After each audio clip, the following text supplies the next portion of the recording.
The COVID-19 pandemic has closed schools, but it hasn't stopped learning. But education means something different for every student. In tonight's Eye on KELOLAND, we're looking at how special education has been impacted by the suspension of in-person schooling. Heather Berlin and her son Carter live in Rapid City, where Carter is a fourth grade student at South Canyon Elementary School. Carter has a neurological condition that causes difficulty with all of the nerves in his body. So some of his biggest challenges are just the writing aspect of school and the long days. She says the stoppage of in-person school has been hard for her and her son. I think the greatest impact to him is just not having the same schedule and not having the structure that he's always had in the past when it comes to school.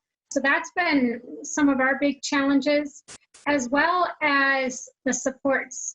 So when he's at home, I have to be there to help support him through all of his education and to try to help him with all of his homework assignments. FRAHM is a special education teacher at JFK Elementary in Sioux Falls. For my students who are more significantly impacted and have those significant disabilities, a lot of the time the parents are the ones working one-on-one with their child, doing the things that I've assigned, but they're really the ones that are really providing those interventions through my specialized instruction that I'm providing them and the tools that I'm giving them. The distance learning she provides is specific to the family. It's all individualized based on what the family needs for what is working for their family and where families are at. So if families are feeling overwhelmed and they're focusing on the mental and physical health of their family, then that's what I'm stressing first and foremost before anything academic.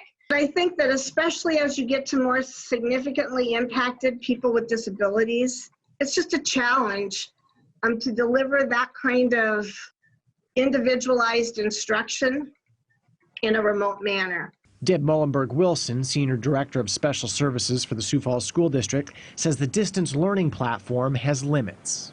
I think our teachers are doing a great job of giving this their best run, but I think there are some students who need a higher level of structure and whose disability might interfere with their social skills that this model can't deliver on. Mullenberg-Wilson says that what happened during remote learning will be evaluated. And our commitment is to do what's right for their child with a disability. Julie Murphy is a special education teacher at O'Gorman High School in Sioux Falls. Technology has helped her interact with students. I do a lot of Zoom meetings, FaceTiming students. We use Google Voice to call them. So as much interaction as we possibly can. And that amount of interaction really depends on the student. Some of them, I have a couple students that I meet up with or Zoom with multiple times a day. But that's not the case with every student. And then there's some that it's maybe once or twice a week I check in with them, make sure they're doing okay, make sure they're getting their assignments done. So it really depends on the student. Greg GADEN is Director of Special Services for Rapid City area schools. He too brings up the role that a parent might have to play.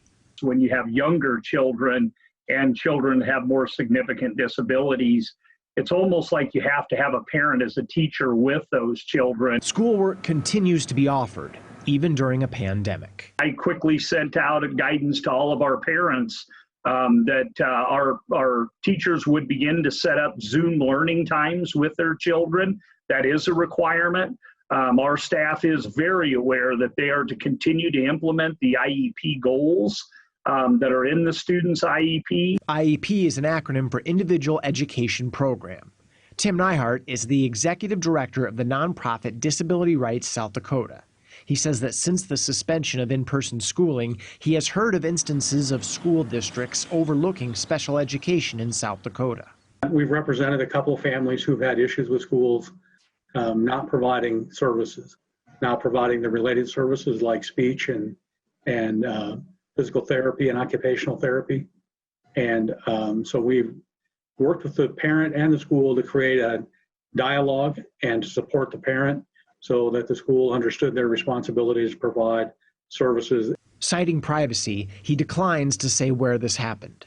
As everyone adjusts to life that has been dramatically impacted in many ways by COVID-19, there's a strong desire to go back to what we knew. It's the same story with education. Carter Berlin, his mother explains, likes school. He enjoys going to school. He misses the social aspects of school. He also misses his teachers.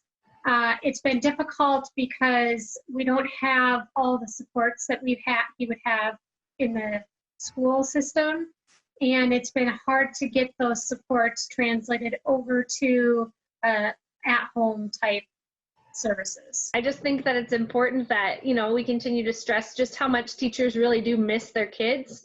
And we all can't wait to get back into buildings again and be with them and be able to, see that learning in person.